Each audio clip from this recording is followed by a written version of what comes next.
नमस्कार मित्रों, स्वागत है आप सभी का हमारे YouTube चैनल पलक टेक्निकल हब 22 पर, जिसमें हम बात करते हैं कंप्यूटर की। और हमारे चैनल को सब्सक्राइब कर लीजिएगा, जिसमें हम आपको अध्ययन कराएंगे KBS और एस्टेट, TGT, PGT और ट्रिपल सी से संबंधित कंप्यूटर के इसमें प्रश्न आपको हल करवाए जाएंगे। और सभी कॉम्पिटिटिव एग्जाम प्रतियोगी परीक्षाएं होती हैं, उनके लिए बहुत ही इंपॉर्टेंट क्वेश्चन आपको इसमें मिलने वाले हैं। ठीक है, और हमारे चैनल को सब्सक्राइब कर लीजिए ताकि बढ़िया से बढ़िया क्वेश्चन आपको मिलते रहें। अपने दोस्तों को शेयर भी करिए ताकि और दोस्त इस बढ़िया कंटेंट को अध्ययन कर सकें। लाइक करिएगा जिससे हमें मोटिवेट मिले, हम और आपके लिए वीडियो प्रोवाइड कराएं। तो समय ना गंवाते हुए हम पहले क्वेश्चन को देखते हैं। पहला क्वेश्चन इसमें दिया गया है, अभी तक कंप्यूटरों की कुल कितनी पीढ़ियां अस्तित्व में आ चुकी हैं। मतलब ये जो पीढ़ियां होती हैं जो हम लोग देखते हैं 1G, फिर हमारा नेटवर्क आया 2G, फिर नेटवर्क आया 3G, 4G। इस तरीके से हमारे जो नेटवर्क आ रहे हैं, अब लॉन्च होने वाला है कौन सा 5G। जी का मतलब यहाँ होता है जेनरेशन से, जेनरेशन। क्लियर। तो अभी डायरेक्ट अब हम लोग समझ चुके हैं कि 3G, 5G, 4G चल रहा है। तो आप कमेंट बॉक्स में हमें बताएंगे इसका उत्तर क्या होगा। कहाँ पे पहुंच गए हम लोग, 5G तक पहुंच चुके हैं। तो इसकी पीढ़ी कौन सी और हो जाएगा राइट आंसर 5, क्योंकि 5वीं पीढ़ी का हम लोग मजा लेने लगेंगे। अब इंटरनेट पे हम लोग देखते हैं कि 5G, लोग कहते हैं 5G फ़ोन खरीदो, 5G नेटवर्क आ गया। ये सारी बातें हम लोगों को इसी के माध्यम से बताई जाती हैं। जो पीढ़ी चल रही है हमारी 5 जनरेशन चल रही है। क्लियर। अगला क्वेश्चन है हमारा, अगला क्वेश्चन दिया गया है, तीसरी पीढ़ी कंप्यूटर में निम्न में से किसका प्रयोग किया गया। तो तीसरी पीढ़ी मतलब 3G, थर्ड जनरेशन। अब पूछा गया है इसमें किसका प्रयोग किया गया, कि एकीकृत परिपथ का, या ट्रांजिस्टर का, सिलिकॉन चिप का, या वैक्यूम ट्यूब का। तो ये जो है हमारे एक कंप्यूटर के पार्ट बनाए गए थे, तो सबसे पहले किसका प्रयोग किया गया था। और इसमें पूछा गया कि जो तीसरी पीढ़ी थी उसमें किसका प्रयोग किया गया था। ठीक है, तीसरी पीढ़ी क्या ट्रांजिस्टर प्रयोग किया गया है, सिलिकॉन या वैक्यूम ट्यूब। तो इसमें हमारा क्या प्रयोग किया गया, एकीकृत परिपथ। एकीकृत परिपथ इसके प्रयोग किया गया। तो इसका राइट आंसर क्या हो जाएगा, 1 नंबर। तो तीसरी पीढ़ी जो थी उसमें एकीकृत परिपथ लगाया गया था। फर्स्ट पीढ़ी में हमारा लगाया गया वैक्यूम ट्यूब और सिलिकॉन चिप, जिसको बोलते हैं आईसी चिप जो होती है सिलिकॉन की बनी होती है, इसलिए इसको इसमें लिख दिया गया है सिलिकॉन चिप। क्लियर। अगला क्वेश्चन देखेंगे। अगला क्वेश्चन तीसरे नंबर का दिया गया, भारत का पहला सुपर कंप्यूटर। भारत का सुपर कंप्यूटर पूछा गया है। इसमें जो सुपर कंप्यूटर होते हैं वो कैसे होते हैं, सबसे बड़े होते हैं, सबसे बड़े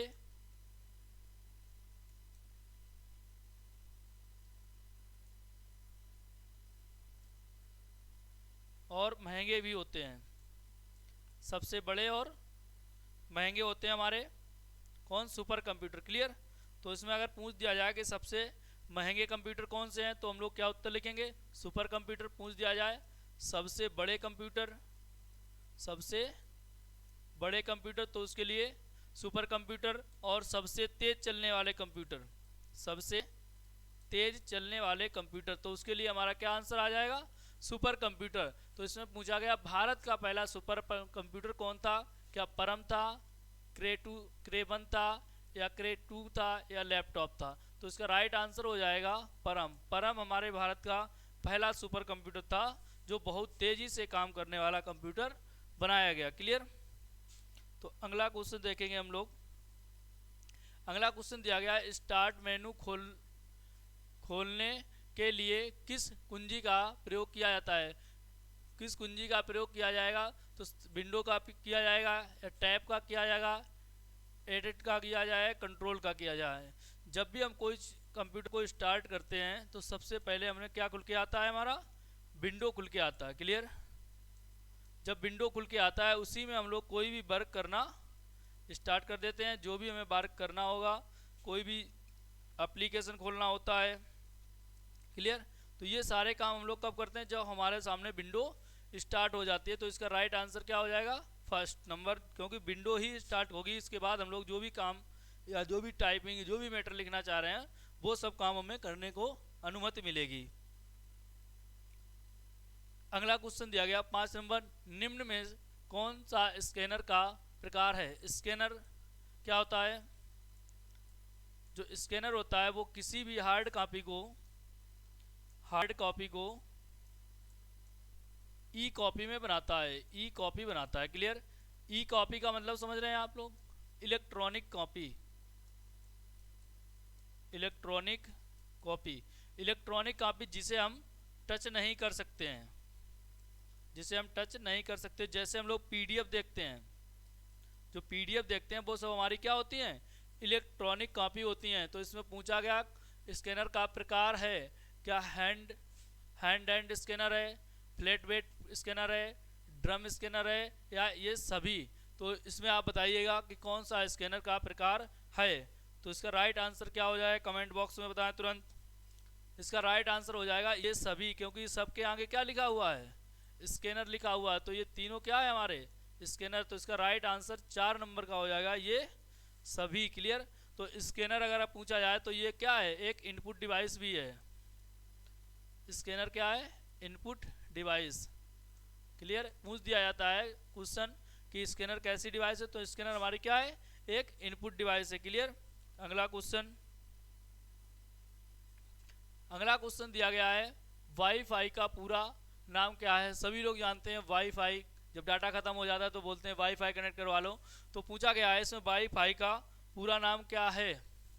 क्या वायरलेस फिडेलिटी है, या वायरलेस लेस फिडे है, या वायरलेस फिडेलिटी है, या वायर फिडेलिटी है, वायरलेस फीचर्स है? तो इसका राइट आंसर क्या हो जाएगा? वाईफाई का फुल फॉर्म क्या है? पूछा गया है इसमें वाईफाई का फुल फॉर्म। तो राइट आंसर हो जाएगा इसका फर्स्ट, वायरलेस फिडेलिटी होता है वाईफाई का पूरा नाम। क्लियर? अगला क्वेश्चन देखेंगे 7 नंबर। अगला क्वेश्चन दिया गया है इसमें, ईपी रोम का पूरा नाम क्या है?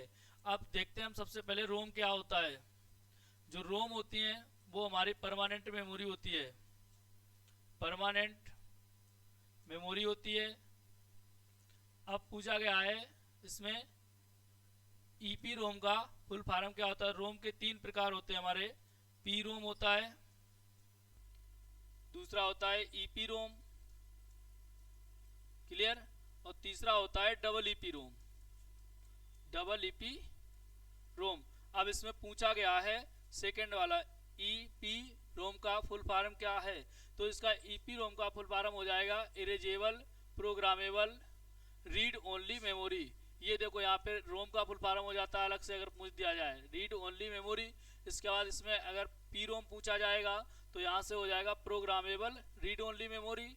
और यहाँ पे पूछा गया इरेजेबल, तो ये हो गया इसका answer, erasable programmable read only memory. अगर इसका पूछा जाए तो इसके आगे हमारा इलेक्ट्रॉनिक और जुड़ जाएगा, इलेक्ट्रॉनिक। फिर इसके बाद आगे सारी चीजें यही आ जाएंगी, erasable programmable read only memory. Clear? इस तरीके से आप तीनों फुल फॉर्मों को नोट कर लीजिएगा कहीं कॉपी में। अगला क्वेश्चन दिया गया 8 नंबर। 8 नंबर क्वेश्चन दिया है, डीओएस का पूरा नाम क्या है? डीओएस, डीओएस का दूसरा नाम क्या होता है? CUI। क्लियर? दूसरा नाम हो गया डीओएस का। इसके आगे MS DOS और लिख लीजिएगा, MS DOS का है ये। तो CUI इसका फुल फॉर्म होता है disk operating system, disk operating system. Clear? तो इसमें कहीं ऑप्शन में मिलेगा डिस्क ऑपरेटिंग सिस्टम, दूसरे नंबर पे हमें दिया गया डिस्क ऑपरेटिंग सिस्टम। तो second is the right answer हो जाएगा। और CUI का फुल फॉर्म हो जाएगा character user interface, interface, character user interface. Clear? तो ये हो जाएगा किसका फुल फॉर्म? CUI का। अगर पूछ दिया जाए डोस का दूसरा नाम, डोस का दूसरा नाम, तो डोस का दूसरा नाम ये होता है क्या? CUI। क्लियर? तो इस तरीके से ध्यान रखना है हमें। अगर MS DOS पूछा जाए तो इसका MS का फुल फॉर्म हो जाता है माइक्रोसॉफ्ट, माइक्रोसॉफ्ट। अब पूरा क्या हो जाएगा? Microsoft disk operating system. और DOS का दूसरा नाम हो जाएगा CUI। क्लियर? अगला क्वेश्चन देखेंगे। अगला क्वेश्चन दिया गया हमें, एमएस डोस में कितने प्रकार के आदेश होते हैं। जो एमएस डोस होता है उसमें कितने प्रकार के आदेश होते हैं, 2 होते हैं क्या, 3 होते हैं, 4 होते हैं या 5 होते हैं। तो एमएस डोस में टोटल आदेश कितने होते हैं, 2 होते हैं, क्योंकि डोस जो है ना सिंगल यूजर ऑपरेटिंग सिस्टम होता है, इसको कह सकते हैं single user operating system. Clear, operating system single user operating system होता है। तो इसमें जो है प्रकार आदेश के कितने होंगे, 2 होंगे। तो पहला इसका आंसर करेक्ट हो जाएगा। अगला क्वेश्चन देखेंगे 10 नंबर का, और लास्ट क्वेश्चन यही हमारा है, क्योंकि हम 10 ही क्वेश्चन की आपको क्लास दे रहे हैं ताकि आपका मन लगे पढ़ने में और अच्छे से समझ में आ जाए। दिया गया डॉस में फाइलों का नाम बदलने के लिए आदेश है। जब डॉस में हम लोगों को फाइल का नाम बदलना है तो कहने का मतलब उसके लिए कमेंट पूछा गया है, कमांड क्या लगाएंगे हम लोग जब डॉस में हमें नाम बदलना होगा। क्लियर, क्या रीनेम पे जाएंगे या रेम पे जाएंगे या रेन पे जाएंगे या नेम पे जाएंगे। ये तो नॉर्मल होता है सबके लिए, सब फाइलों के लिए।